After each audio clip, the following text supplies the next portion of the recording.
All right, thank you everyone for joining us today. It is 11 o'clock, so we're going to go ahead and get started. We have a lot of content ahead of us, so I want to make sure that we get started on time. So today we are talking about prostate cancer prevention and treatment and integrative approach. Before we get started, I just want to go over a few housekeeping items. So all callers will be muted. There is a Q&A function that you should see at the bottom of your screen. If you have questions during the presentation, feel free to use the Q&A. You can also use the chat. We have Erica here who's going to be monitoring the chat for us. If you have to drop off early or if you want to watch the webinar again, there's a lot of rich content in this webinar. We're going to be sending an email with the webinar recording, and also we're going to be hosting it on our website. So we will be sending it out again. You can watch it again if you need to. If you're on social media, feel free to give us a tweet. Again, Erica here is our social media director, and she loves it when people tweet at us during webinars. So if you want to send us a tweet during the webinar, please feel free to do so. We're also on Facebook, LinkedIn, and Instagram. And I believe she just put our Twitter in the chat box. All right, so if you are unfamiliar with Zoom, there's a couple different options. On the top right, you can choose your view. So it should show either speaker view or gallery view, and you can also go into full screen, which makes seeing the slides a little bit easier. At the bottom, you should see the Q&A box. There's also an option to raise your hand and an option to chat. It looks a little bit different on every screen, but we will be monitoring all of those things. So feel free to engage with us as we go along, and we will try and address as many questions as we can. So just a little bit about the anti-cancer lifestyle for those of you who are unfamiliar. So the anti-cancer lifestyle program is an expert-led online course that helps you make healthy and informed lifestyle choices to reduce your risk of cancer, cancer recurrence, and then also to help prevent chronic illness. We highly recommend taking this course if you haven't already. It's free, it's online, it's self-paced. So if you get a chance, there's a lot of content there, and we highly recommend you taking it if you can, if you have the time. And the course is split into 5 different segments. So diet, fitness, change, mindset, and environment. And again, Erica will put the URL in the chat box, and we highly encourage you to sign up and watch the content. We also have several other offerings. So we have Ask the Expert. So that happens typically every month, the first Tuesday of each month. And that's really an opportunity for you to ask our experts any questions that you might have about the program, because we want to make it interactive and engaging. So if you have questions while you're watching the modules, we want to give you an opportunity to ask your questions. We have our toolkit, which is where we link to outside resources. We have our blog, we have our newsletter. If you haven't signed up for our newsletter, we recommend doing so. We send that out every 2 weeks. We have our webinars, which you obviously know about because you're here. And we have our private Facebook group where you can engage with others in the community. And we also offer one-to-one coaching. So all of this information is on our website. All right, so I'm gonna go ahead and make introductions, but before I do so, I just wanna make sure everyone can hear me okay? So if you don't mind typing in what city you're calling in from, I'm just gonna read a few of them out before I make introductions. All right, so we have Charlotte, we have South Hadley, Hanover, Holderness, San Rafael, Philadelphia. All right, Beirut. Wow, awesome. We have somebody from Beirut. And then NYC, Miami. Okay, we have a lot of cities coming in from all over the place. So I'm glad you guys can hear me okay. My name is Seema Tucker. I am the marketing director here at Anti-Cancer Lifestyle Program. With me, I have Erica Crespo. She is our social media director, and she's going to be helping with the chat and also monitoring our Twitter. So again, tweet at her if you are able to do so. And today's main presenter is Dr. Donald Abrams, and Dr. Abrams is the past chief of the Hematology Oncology Division at Zuckerberg San Francisco General Hospital and an integrative oncologist at the UCSF Osher Center for Integrative Medicine, in addition to being the Professor Emeritus of Medicine at the University of California, San Francisco. So I am going to go ahead and let Donald tell you a little bit more about himself. Thank you, Seema. So there's a little bit more about me, but how I got to integrative oncology. At the beginning of my training to be an oncologist, suddenly AIDS came out of the blue and we didn't know what it was or what to do about it. So I became a champion of alternative therapies even before we had any conventional therapy to be alternative to. And then when we got conventional therapy, I said, "Ooh, this isn't very good." So I wrote all the chapters in all the AIDS textbooks on complementary and alternative therapies in HIV. And then in 1992, somebody challenged me to study cannabis as a treatment for the AIDS wasting syndrome. And I said, okay, I can do that. I went to college in the 60s. So I fought the government, ultimately won and got marijuana and money to do research, which gave me a strong appreciation of the power of plants as medicine, which then took me to the Telluride Mushroom Festival in Telluride, Colorado, a month after I had done my first ever jury duty and came home and said, I want to go to law school. But in Telluride, I met Andrew Weil, who described the 2-year online distance learning fellowship you could do with his program in integrative medicine at the University of Arizona. So I said, I don't want to go to law school. I want to do that. So I did, and it changed my life. When I finished, I said, I'm done with HIV/AIDS. What I want to do now is integrative oncology, working with people living with and beyond cancer and helping them to integrate these other modalities into their conventional care. Can't really do that at Zuckerberg San Francisco General, which is a safety net hospital. Whereas I often used to say, for many of my patients, cancer is really the least of their problems. They're homeless, they have substance abuse issues, mental health issues, or they're undocumented. So I can't really talk to them about eating organic or doing yoga because they have more basic needs. So I came here to the Osher Center for Integrative Medicine, where I like to tell my patients that cancer is like a weed, and someone else is taking care of their weed, and it's my job to work with the garden and make their soil as inhospitable as possible to growth and spread of the weed.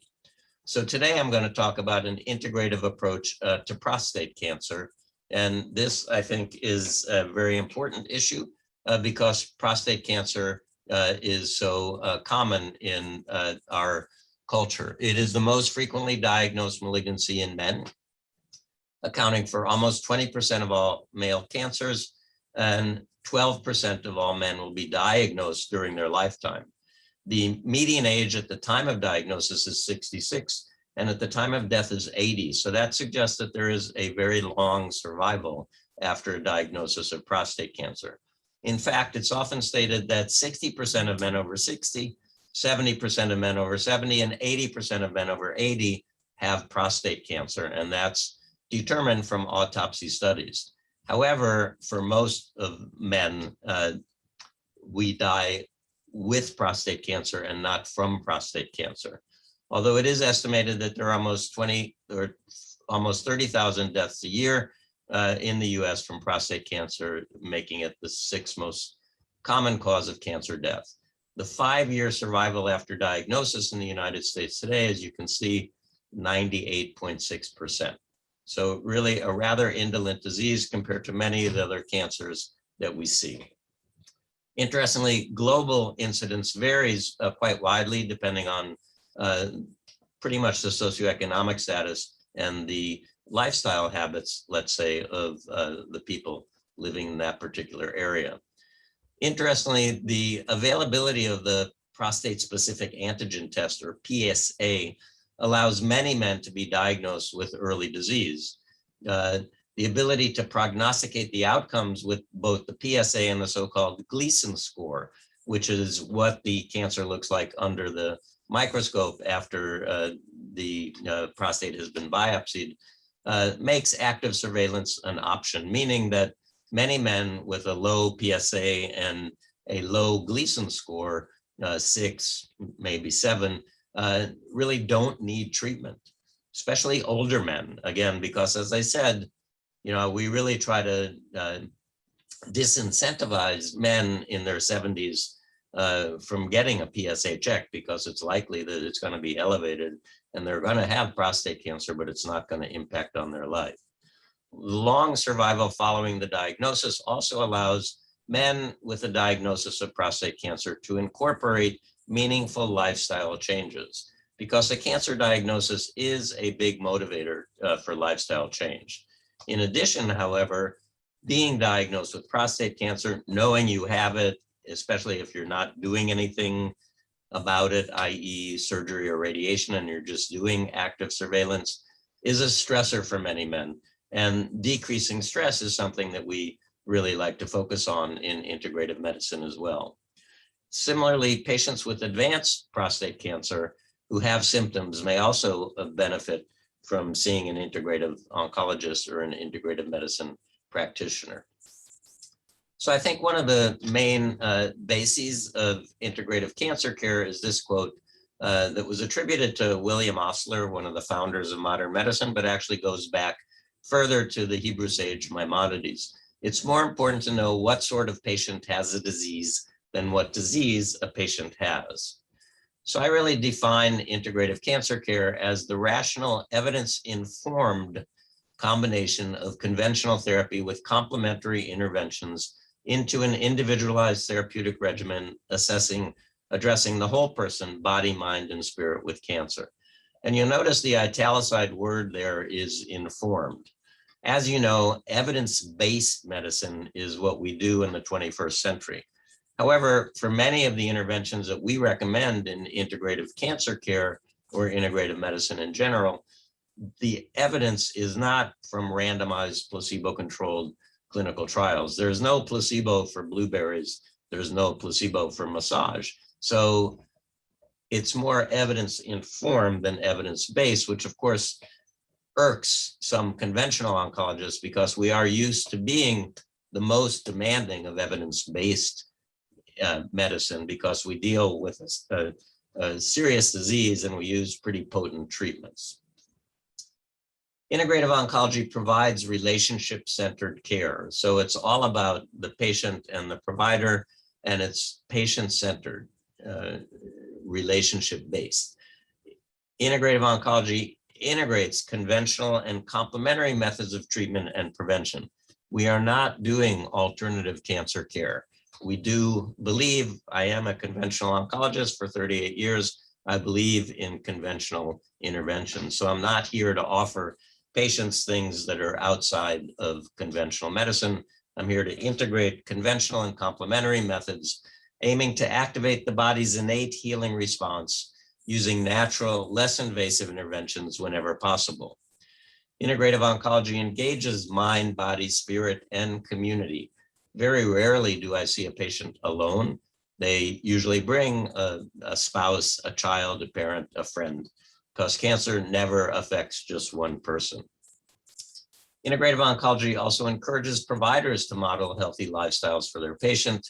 I often am drinking my green tea during my morning consultations in clinic, focusing attention on lifestyle choices for prevention of disease and maintenance of health. And integrative oncology maintains that healing is always possible, even when curing is not. So what are my goals when I see a new patient? The first and foremost is to increase the patient's sense of control. When you hear the words, "you have cancer," immediately your locus of control has been pulled out from underneath you. And you're now at the mercy of the surgeon, the radiation oncologist, the medical oncologist, or even the chemotherapy nurse. And during my 1-hour new patient consultation, one of my main goals is to return to the patient some sense of control. And I do that by giving tips on how to decrease ongoing inflammation. We're now aware that inflammation is one of the major causes of chronic diseases of aging, dementia, heart disease, and cancer. And decreasing inflammation is important. And when you decrease inflammation, you sort of unleash the body's innate immunity in the fight against cancer. As many of you know, the new immunotherapies that we've started using in treating patients with cancer are really doing the same, unleashing the body's innate immunity in the fight against cancer. And there are some natural ways that we can do that as well, in addition to the infusions that are currently widely being used. When I ask my patients to tell me the story, patients often weave a story as if stress caused their cancer. I don't think stress in and of itself causes cancer, but stress is not good for cancer or for anything else for that matter.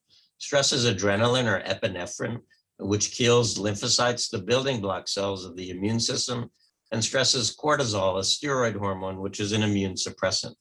So decreasing stress is important. Finally, all of these together, I think, serve to increase the patient's sense of hope. I don't know how many patients have left my consultation saying, gee, Dr. Abrams, you're the first person that's given me any hope. And it's not because I've told them, no, you don't have cancer or you're not going to die. It's because I've given them things that they can do to increase their sense of control. So what are those things? We now believe that weight, overweight, and obesity accounts for some 40% of all cancer in the United States today. So controlling weight by altering the diet and increasing physical activity is very important, and I focus on those two aspects. We then talk about the use of appropriate supplements. The breath is something that is the link between the mind and the body, because until I mentioned breathing, we were all breathing autonomically without thinking about it.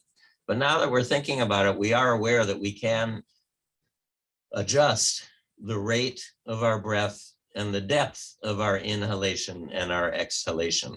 And that becoming aware of the breath is one of the ways that yoga works, hypnosis, meditation, and just relaxation. If people need more guidance, guided imagery, I find, is a very useful intervention. And then I remind patients that they are not alone and that they should connect with their family and friends. I ask all of my patients if they were raised with religious beliefs. Many of them were, many of them have lapsed, but most still consider themselves spiritual. I ask 3 closing questions before I examine my patients. What brings you joy? What are your hopes? And where does your strength come from? And although one patient, while I was asking his wife these questions, said, what is this? Is she being interviewed for Miss America? I saw a woman at a conference a few years after her husband had died, and she came up to me and said, gee, Dr. Abrams, when you asked my husband those 3 questions, even though he knew where he was on his journey, you reminded him that he still had joy, hope, and strength, and that was very important. So I'm a big believer, as I said, in looking to see how my patients are fertilizing their garden, and that means what they eat and what supplements they take. Way back when, Hippocrates said, let your food be your medicine and your medicine be your food. And we know from this article in the Journal of the American Medical Association, looking at the state of US health from 1990 to 2016, looking at both mortality and below morbidity, that the #1 cause of both mortality and morbidity in the United States today is dietary risks, which exceeds tobacco use and high blood pressure and does not include high body mass index or low physical activity. So if you put low physical activity, high body mass index, and dietary risk together, we are off the chart. Dietary risk, what are the components of dietary risk? Unfortunately, they weren't mentioned in that article in the New England Journal, but they referred back to a Lancet article from a few years earlier. So the 14 components of dietary risk are diets that are low in fruits and vegetables, whole grains, nuts and seeds, milk, fiber, calcium, seafood, omega-3 fatty acids, and other polyunsaturated fatty acids, and diets that are high in red meat, processed meats, sugar-sweetened beverages, trans fatty acids, and sodium. So I'm a big believer in the American Institute for Cancer Research, World Cancer Research Fund guidelines. Keep them right here with me on my desk so I could refer to them every time I'm seeing a new patient. This is a continuous updated project that actually involves nutrition experts from around the world, and they continuously update it, but every 10 years, they publish a new 700-page booklet with the updated guidelines. And we're going to talk about these now. #1 is to be a healthy weight. And again, the American Institute for Cancer Research believes that overweight or obesity is related to these 13 different cancers and probably increases the risk of additional cancers, including prostate. Suggestive increased risk for cervix. And the only thing excess body weight seems to decrease the risk of is premenopausal breast cancer. So postmenopausal breast cancer and uterine cancer and ovarian cancer, all those cancers of women, are definitely associated with increased body mass index, and as well, the other cancers are along the upper digestive tract, except for renal cell cancer and multiple myeloma. So with regards to increased body mass index and prostate cancer, it appears to be an independent predictor of treatment failure in prostate cancer patients who have been treated with radiation. And it also predicts biochemical and clinical failure, that is, elevation of the PSA. Obese men have a twofold greater increased risk of metastatic disease compared to men with a normal body mass index. So whenever I see an overweight or obese gentleman with prostate cancer, I advise him that one of the best things he can do is to get his body mass index below 25 into the normal range category. So again, although prostate cancer is not identified as firmly obesity-associated malignancy, obesity is associated with more aggressive prostate cancer and worse outcomes. A plant-based diet is recommended in view of the positive association of prostate cancer with animal fat, red meat, dairy, alcohol, and sugar.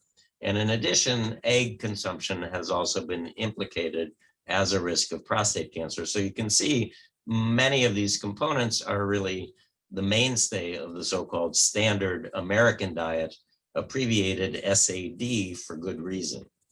On the other hand, fish appear to be protective in decreasing the risk of prostate cancer, and vegetables and fruits, particularly lycopene from tomatoes, the glucosinolates from cruciferous vegetables, ingredients in soy, green tea, and pomegranate all appear to be beneficial in decreasing the risk of prostate cancer. So this is from a meta-analysis, if you will, looking at the effect of plant and animal-based foods on prostate cancer risk. In a prior review, most studies showed a positive correlation between meat intake and prostate cancer risk. 8 studies assessed red meat separately, and all but 1 showed a positive correlation. The problem with red meat is, number one, it's high in iron. And I see a lot of cancer patients who are anemic from their treatment, and they immediately supplement with iron. Iron actually feeds cancer. So if you're not iron deficient, you shouldn't be taking iron. Processed meats have nitrites, which are carcinogenic. And we also like to barbecue in this country. And burnt flesh creates heterocyclic amines, and those are also carcinogenic. Other studies showed a correlation between dairy and prostate cancer. Increased calcium and lowered vitamin D levels may be associated.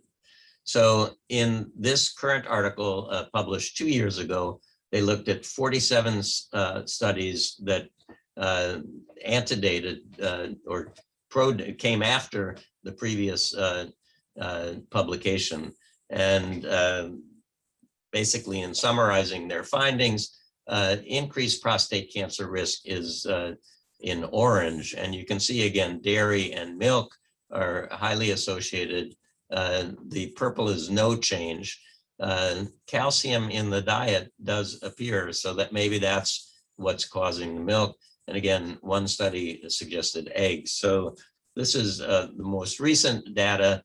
And again, on a more positive change, the blue is decreasing prostate cancer, a vegetarian diet, a vegan diet, vegetables in general, legumes, and tomato sauce, all associated with a decreased risk. So their conclusion, again, consumption of higher amounts of plant-based foods may be associated with decreased risk of prostate cancer. Consumption of higher amounts of dairy may be associated with an increased risk. And they feel that there's not a clear association with other animal-based foods, including red, white, or processed meats, fish, and eggs. Now, another sort of monkey wrench in this whole question of diet and its impact on prostate cancer was the meal study, which was published last year in the Journal of the American Medical Association.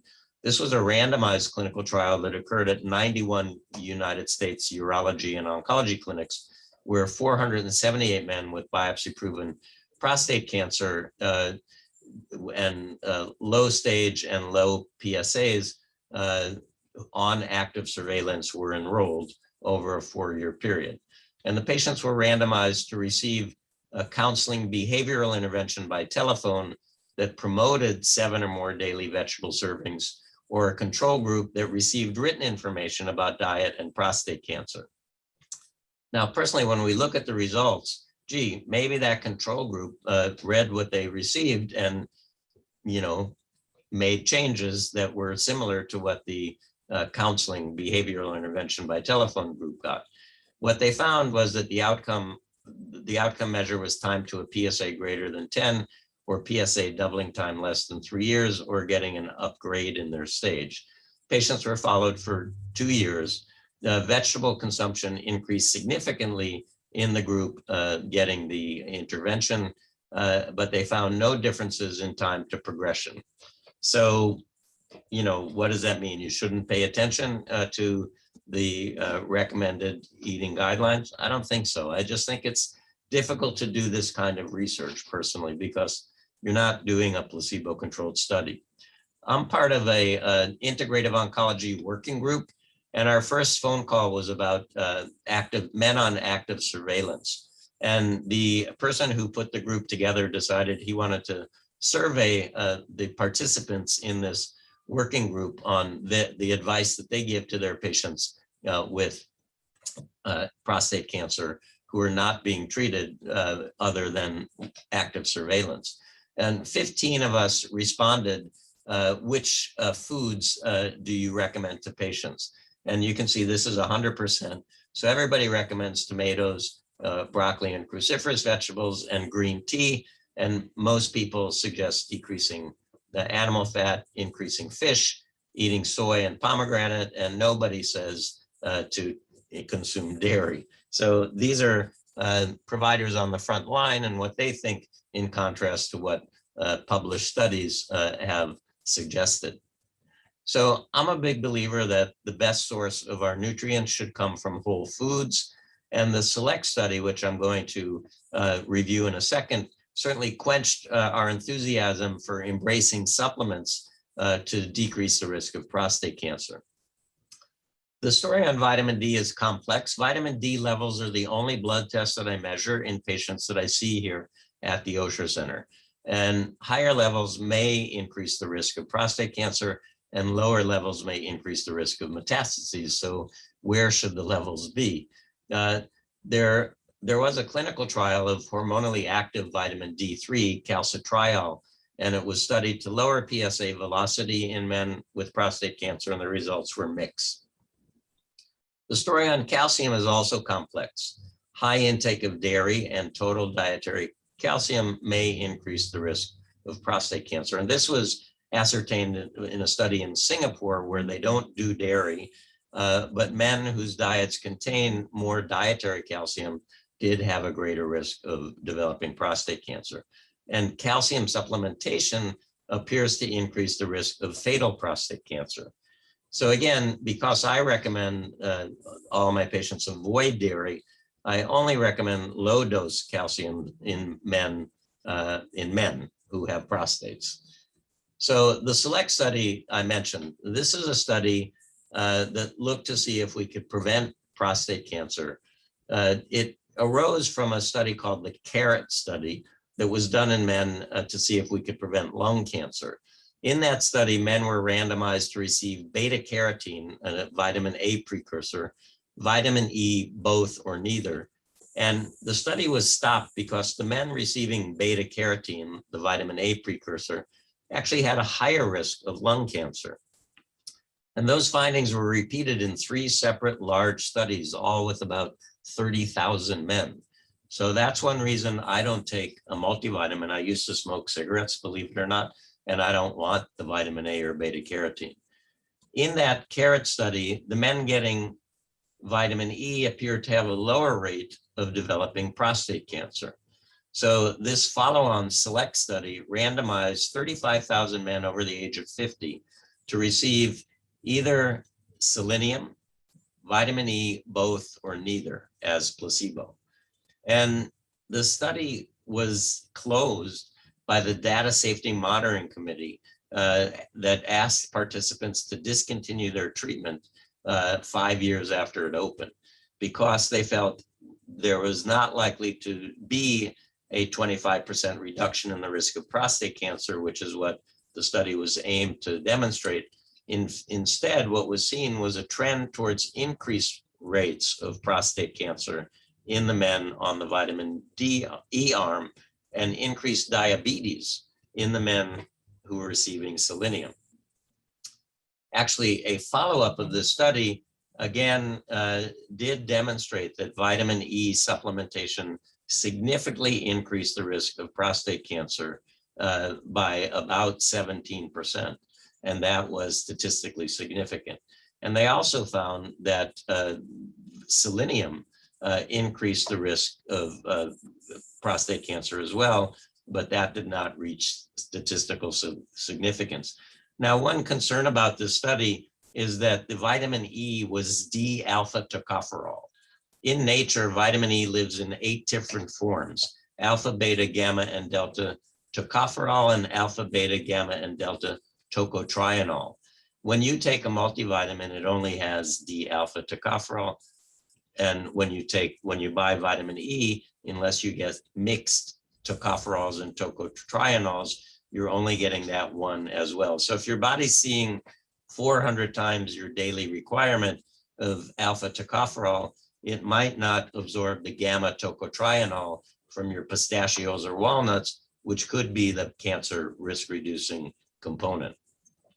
So again, another reason I don't take a multivitamin, because they have vitamin E and vitamin A or beta carotene, and I used to smoke cigarettes, and I do have a prostate.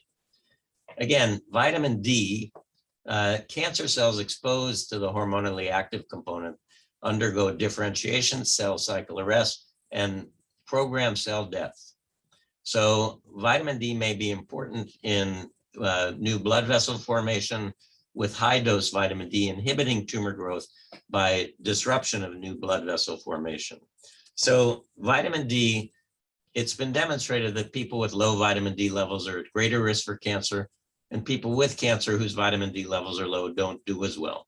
So I do check my patient's 25-hydroxy vitamin D, and I replace with a gel bead or liquid vitamin D3 because it's fat soluble and should not be taken as a white powder or white capsule, to get them in the range of 40 to 50 nanograms per milliliter. So lycopene is the predominant carotenoid in tomato products, and blood lycopene levels are often higher than any other carotenoid.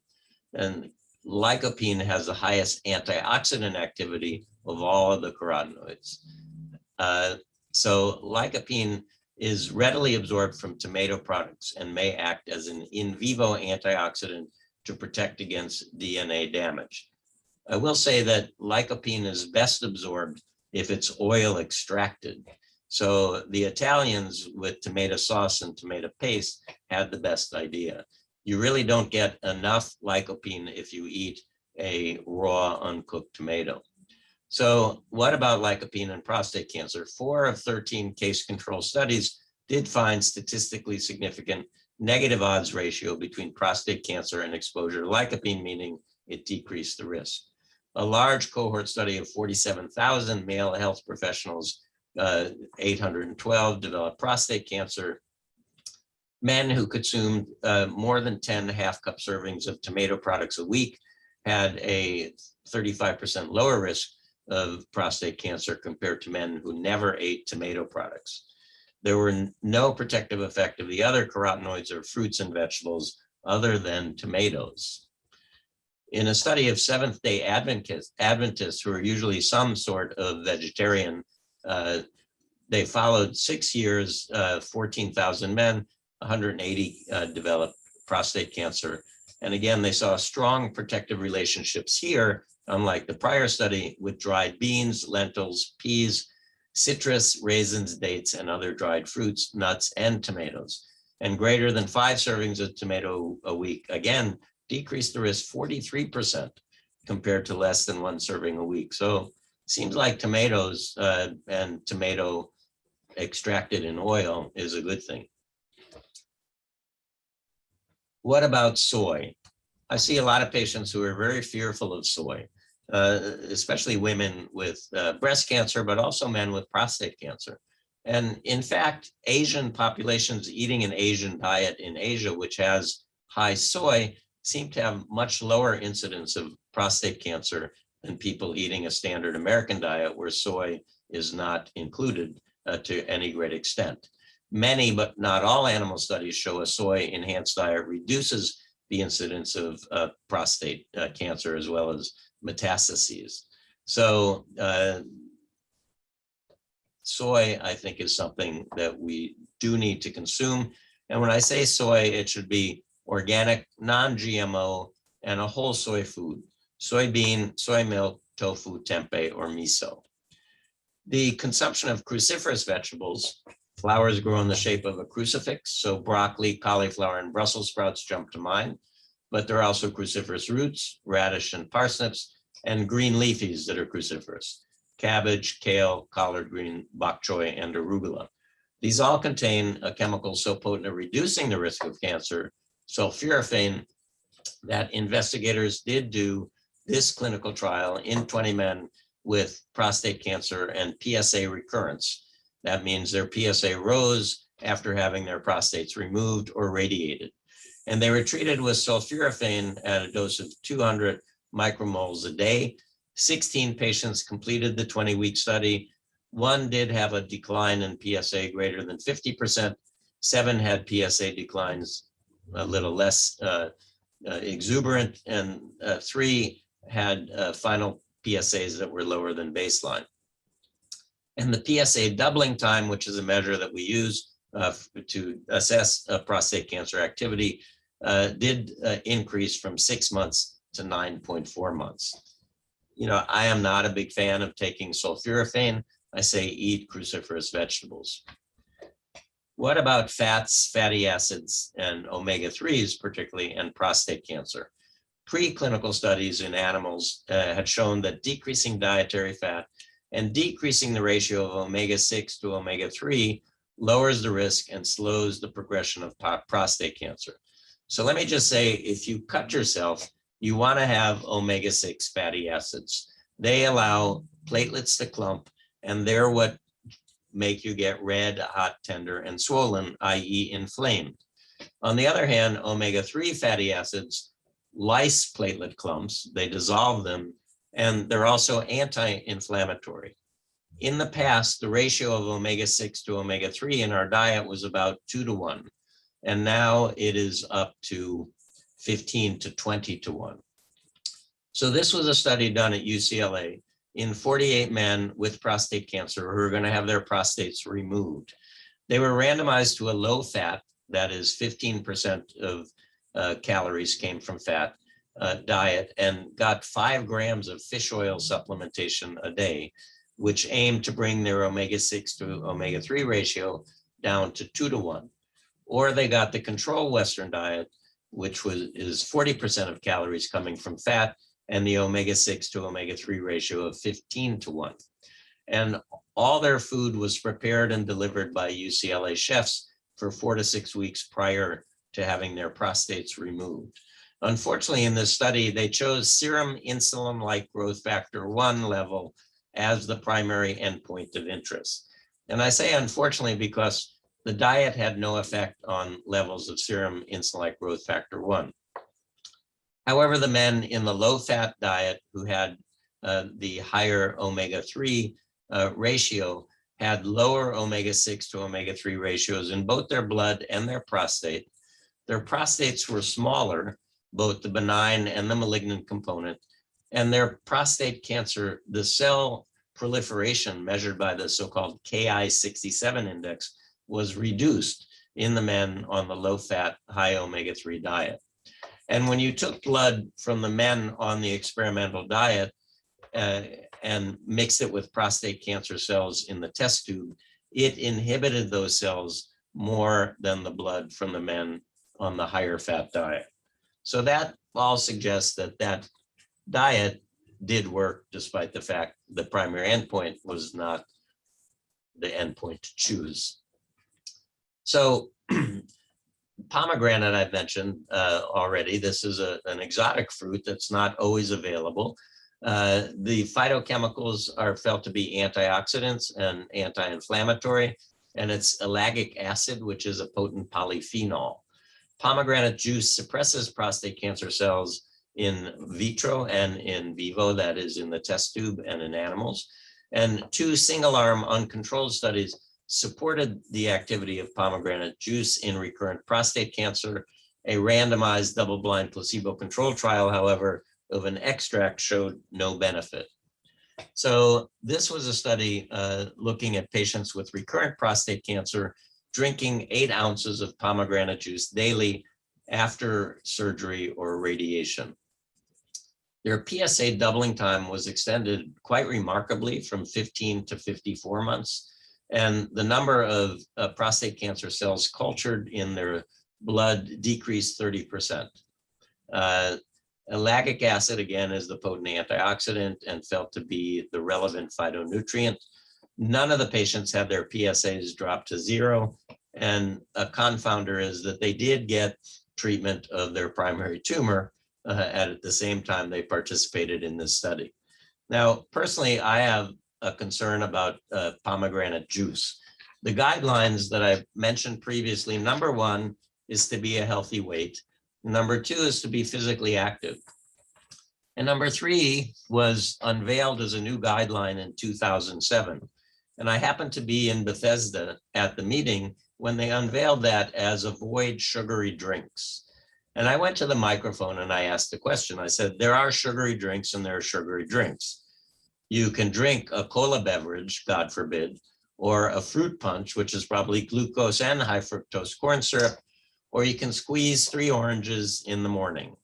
And the response from the podium was energetically, they're all the same. Because if you eat an orange, the fiber slows down the absorption of sugar into the bloodstream. But if you squeeze the sugar away from the fiber, it's like drinking a cola beverage. Why is that bad? When the body sees that sugar, it responds with insulin, an insulin-like growth factor, both of which promote inflammation, and the growth factor is a growth factor for cancer cells as well, to the point where we're now looking at blockade of insulin-like growth factor 1 receptor as a treatment for a number of cancers. Hence, I'm not a big fan of juicing, and particularly fruit juicing. And that's why I'm not happy with people drinking pomegranate juice. Another double-blind randomized study in 183 men with a PSA-only recurrence following surgery or radiation therapy for localized prostate cancer assigned men 2-to-1 to a pomegranate extract or placebo daily for 1 year. And again, the PSA doubling time increased here, not quite as dramatically as before, in the placebo group and in the group getting the pomegranate. So that was not a statistically significant difference. 17 patients on the juice, however, did have more impressive doubling times. So again, I don't know. I like pomegranate supplement in a capsule form as opposed to the juice. Modified citrus pectin is in the test tube active in prostate cancer. And in 2 small trials in people with PSA recurrences, modified citrus pectin was associated with a better PSA response in the majority of patients. A 6-month phase 2 study of Pectisol modified citrus pectin in 53 men with 3 rising PSAs without any other therapy in the prior 3 months gave patients 4.8 grams 3 times a day of the modified citrus pectin in an open label study, that is no placebo group. 46 of the 53 enrolled were analyzed after they completed their 6 months. Of those, 3/4 did not progress. Over half had stable or decreased PSA, and the majority had an increased PSA doubling time. Nobody developed metastases on their scans at 6 months. Well, this could be the indolent nature of prostate cancer. And this is one of the problems when there is no control group involved. So I'm not a big recommender personally of modified citrus pectin.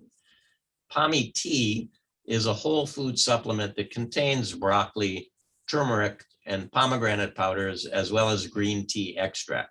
Sometimes I'm concerned about this supplement because green tea extract taken on an empty stomach can damage the liver. So men who are going to take this supplement, I recommend taking it with food.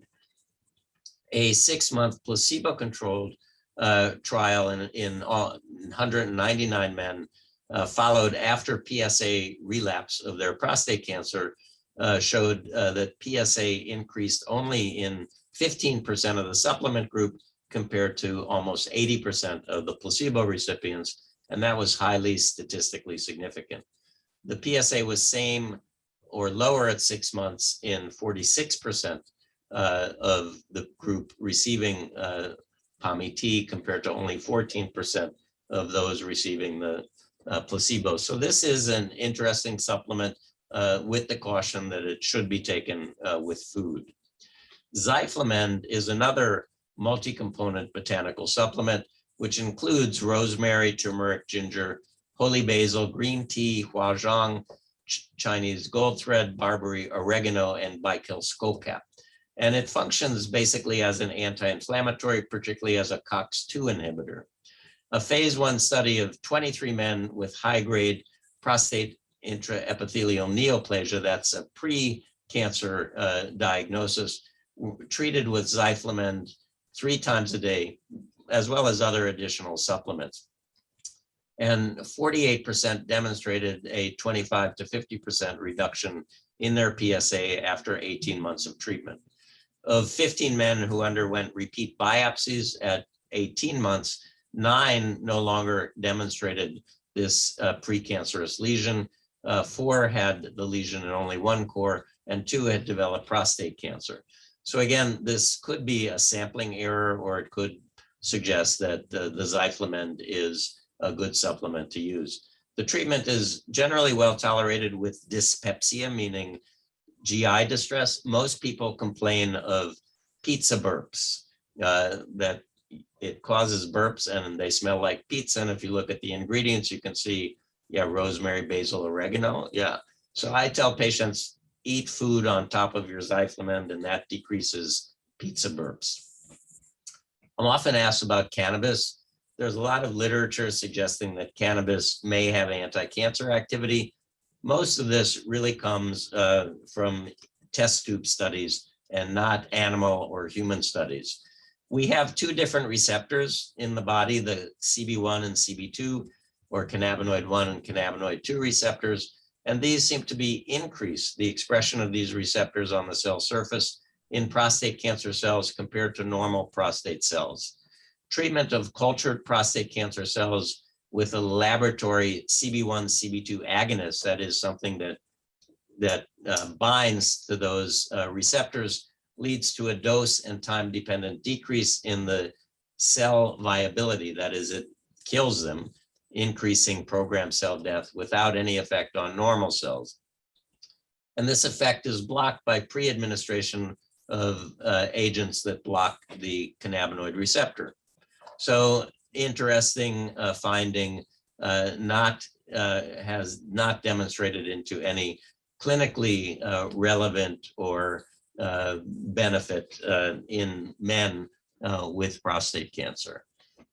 So this is from an article in the Journal of Nutrition and Metabolism, and these are active holistic surveillance supplements for use in prostate cancer. This Brocopatect is another sort of sulforaphane containing cruciferous vegetable extract, omega-3s we mentioned, Zyflomand, vitamin D, Genico, which is a soy proteins, active hexose correlated compound is mushroom cell wall, and then Lycocell, which is lycopene. So just, again, as I stated early on, I like to get most of these nutrients from foods, but these are some supplements that might be of benefit. In looking at that integrative oncology working group, you see that none of us recommend sulforaphane to our patients. PAMI-T is probably the most widely recommended, followed by Zyflomand and modified citrus pectin. So in summary, regarding supplements, I think omega-3 fatty acids are likely beneficial, despite the concern raised by the select dataset analysis, which suggested that men who had higher omega-3 levels in their blood were more likely to get more aggressive prostate cancer, but that didn't tell us anything about whether they took omega-3 supplements or not. Pomegranate polyphenols may be best delivered as a capsule to avoid the sugar load from juice. Modified citrus pectin may be useful in slowing PSA doubling time, and Zyflomand and PAMI-T have shown positive results. I just want to show this from a breast cancer study that looked at women that were randomly assigned to high fruits and vegetables, low fruits and vegetables, high physical activity, and low physical activity. And I'm going to show you that the survival was best in this blue line group, which combined high fruits and vegetables and high physical activity.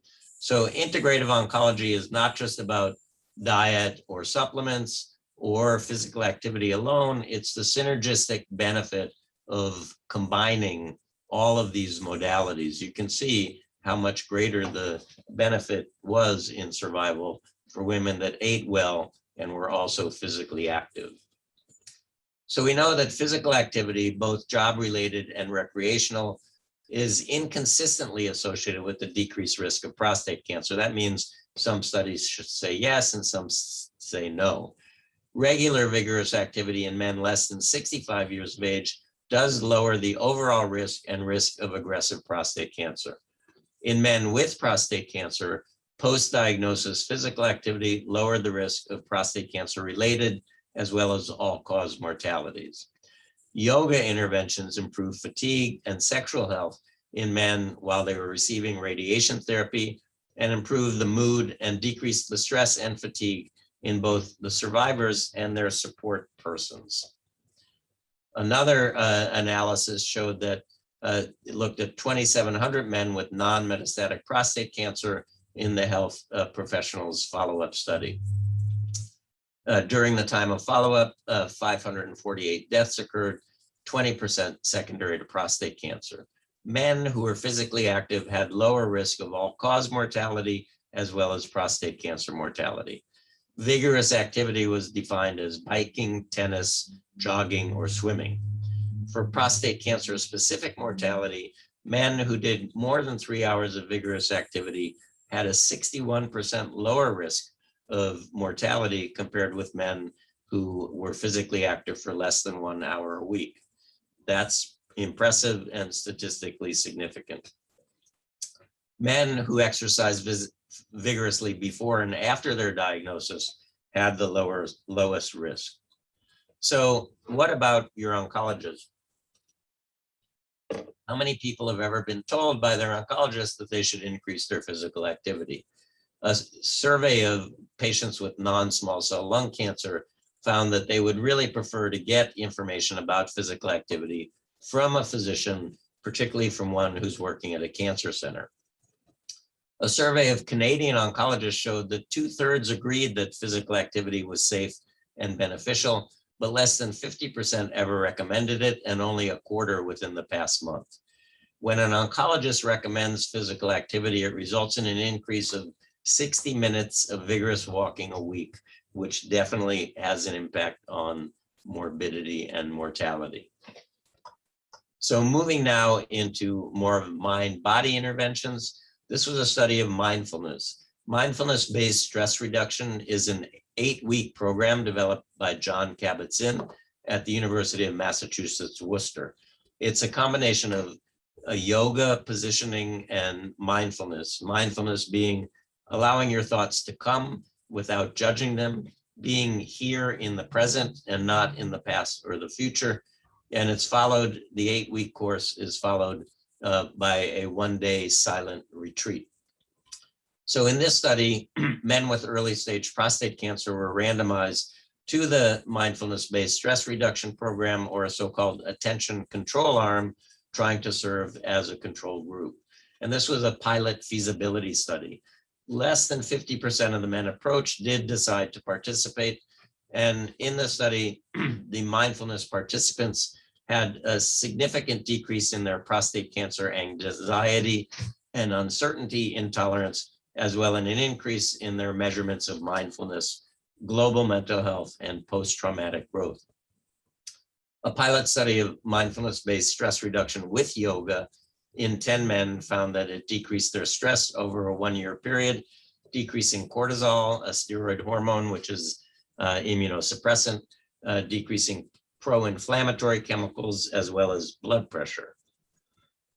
Reiki is a energy therapy where people get massaged without being touched, and the Reiki therapist radiates energy to the patient on the table. And this was a feasibility study, again, of complementary therapy during radiation, randomizing 18 men each to standard of care Reiki therapy or relaxation response therapy with so-called cognitive restructuring. The trial was too small with 18 men to assess for effectiveness endpoints, but the relaxation response therapy group did show a significant improvement in their quality of life score. And for patients who were classified as anxious at baseline, improvement was seen in both the relaxation response therapy group as well as the Reiki group, suggesting that energy medicine does have some effect. I'm personally a huge fan of acupuncture and traditional Chinese medicine. Andrew Weil always says, traditional Chinese medicine is all about expelling evil and supporting good. Modern Western medicine really focuses on expelling evil. When patients come to see me, I try to support good. But when you go to a traditional Chinese medicine practitioner, they do both at the same time, but from a different angle. So they won't say you have early stage prostate cancer. They're going to say you have decreased spleen qi and increased kidney yang, and they'll treat that. And acupuncture is one of the main modalities, of course, in traditional Chinese medicine. One of the major side effects of androgen deprivation therapy is hot flashes. And 2 studies evaluated acupuncture for hot flashes in men with prostate cancer receiving androgen deprivation. 41% reported a greater than 50% decrease in their hot flash scores that was associated with both improvements in overall quality of life and sleep quality. 14 men receiving acupuncture twice a week for 4 weeks reported benefit in their hot flash scores at 2 and 6 weeks, as well as 8 months after enrollment in that trial.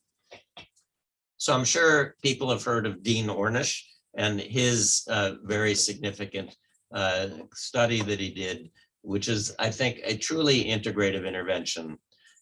This regimen was offered in a randomized control trial to men with low or favorable intermediate risk prostate cancer, choosing not to undergo conventional therapy with radiation or surgery, but more active surveillance. And the diet that he recommended was a vegan diet with about 10% calories from fat. Patients received supplementation with soy, fish oil, vitamin E, unfortunately, and selenium. This was done before the results of the SELECT study, as well as vitamin C. And participants were advised to take a 30-minute walk 6 days a week. Stress was managed with gentle yoga-based activity, breathing, meditation, imagery, and a progressive relaxation 1 hour daily. There was a weekly 1-hour support group to enhance adherence to the regimen, and control patients were asked not to make any changes in their diet or lifestyle. At the end of the study, the PSA dropped 4% in those on the regimen and rose 6% in the control group. So that's a difference of 10%, which was statistically significant. After 12 months, 6 of 49 in the control group, compared to none in the Ornish regimen, elected conventional care. At 24 months, the difference was still statistically significant. Those in the experimental arm demonstrated significant improvements in weight, abdominal obesity, blood pressure, and their lipid measurements. There was also modulation of gene expression critical to the development of tumors seen in the Ornish regimen. And there was an increase in their relative telomere length, which is associated with prolonged survival after 5 years of follow-up, still persisting in the group that got the Ornish regimen. So putting it all together, I think an organic, plant-based, antioxidant-rich, anti-inflammatory whole foods diet is certainly relevant for men with prostate cancer, increasing intake of tomato, cooked tomato products, soy, and polyphenols as in green tea and pomegranate, reducing saturated fat from red meats and dairy. A regular program of vigorous physical activity to facilitate healthy body weight, judicious use of supplements, consider the benefits of yoga with implementation of stress reduction by initiating a meditation practice, and traditional Chinese medicine is certainly useful for symptom management and overall balance of qi or energy. Just wrote an article on an integrative approach to prostate cancer in the Journal of Alternative and Complementary Medicine that was published a few years ago. And I do want to point out, I'm one of the editors of the National Cancer Institute Physician Data Query website that has a lot of information on prostate cancer, nutrition, and dietary supplements that are available to both health professionals as well as patients.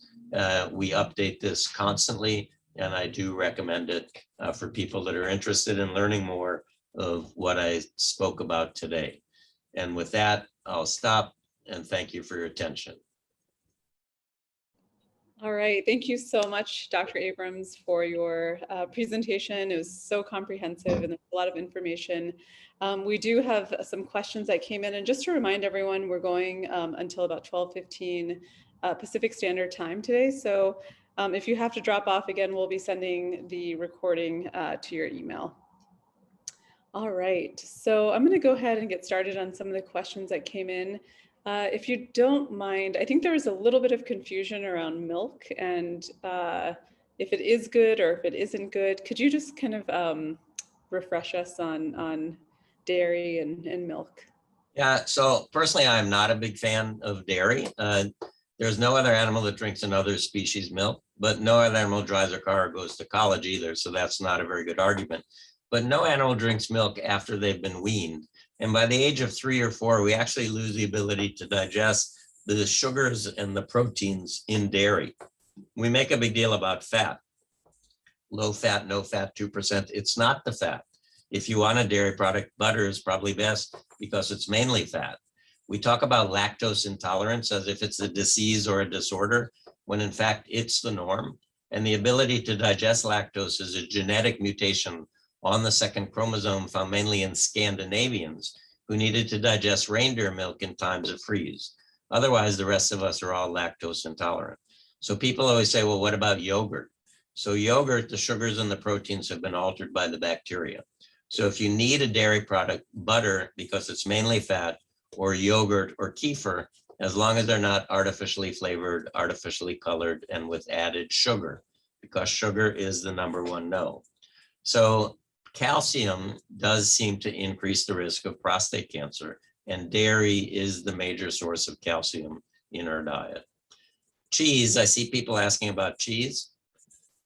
Cheese is dairy. I don't know what the question is. It's dairy. And the reason people ask about cheese, I watched the film that many of my patients told me to watch, What the Health. And it's a militant vegan conspiracy theorist film that the one thing I learned in it was when we try to digest the casein, the protein in cheese, it becomes a casomorph, which complexes with our opiate receptor in the brain. And that's why people actually are addicted to cheese. Wow, that's interesting. Huh. Yeah.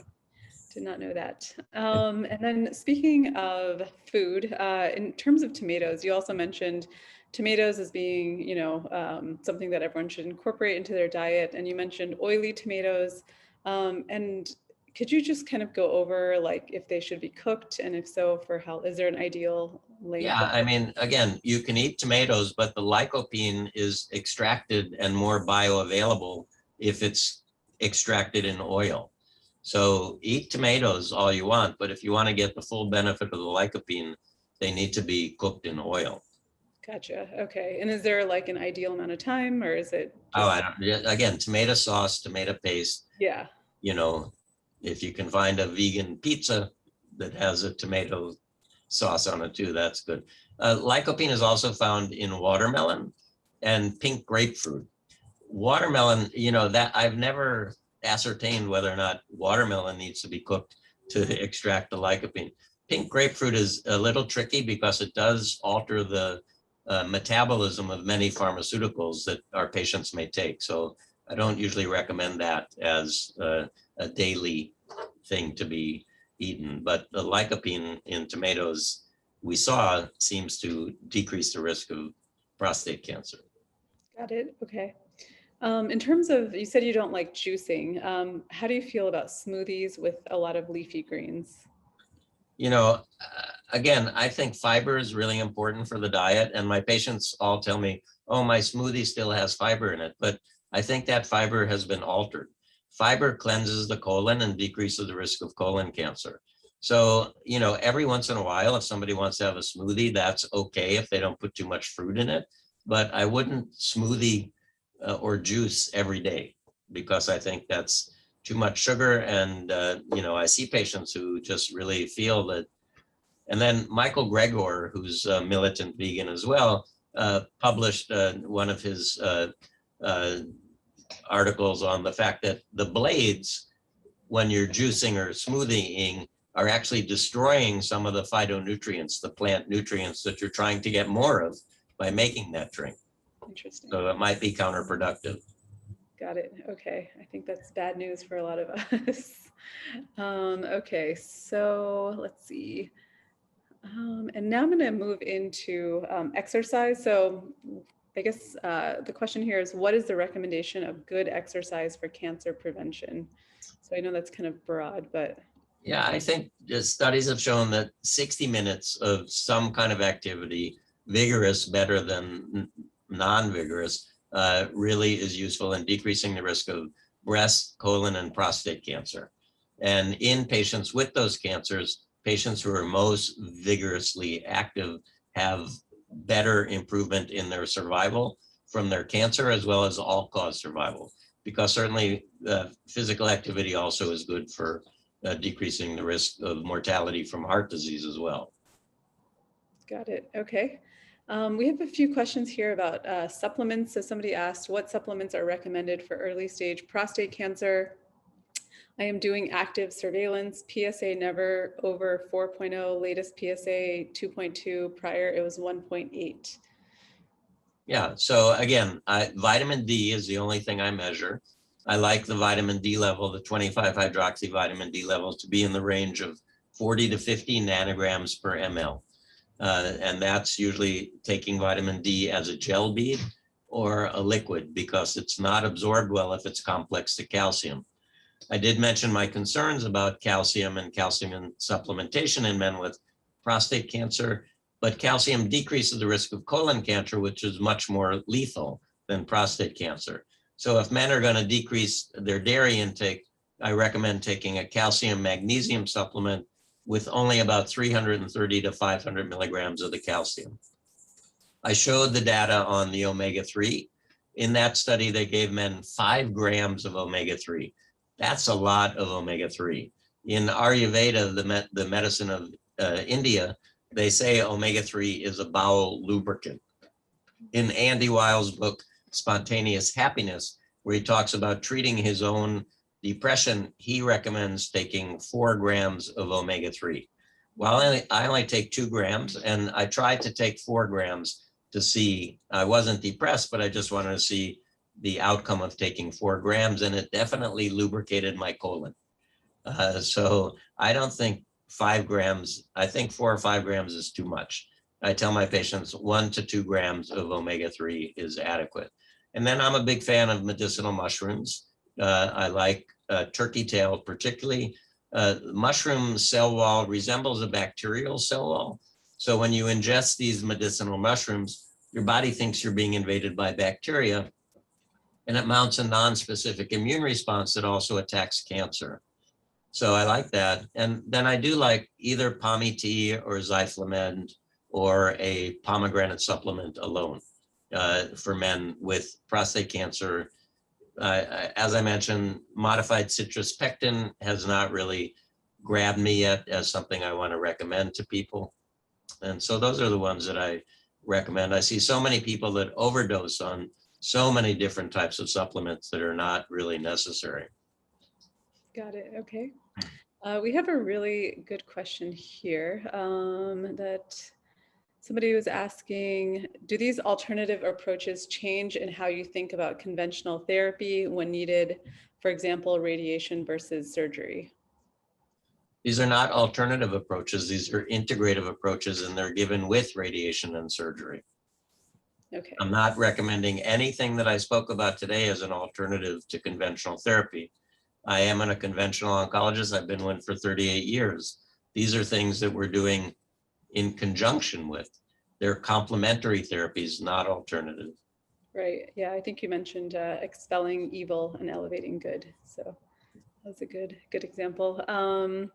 All right, so we have another question here. Can you please speak a little bit about mushroom extracts and its role in prostate cancer? Yeah, again, I just sort of mentioned that the mushrooms that are usually not edible, like this is turkey tail. It's something that grows on the side of a log, and it's fuzzy, and you wouldn't want to eat it. But the cell wall of that mushroom, and even reishi shown here, activate the immune system so that the immune system thinks it's being attacked by bacteria. Another fungal product that I like a lot is Cordyceps sinensis, which is a fungus that parasitizes a caterpillar that grows in the Tibetan highlands.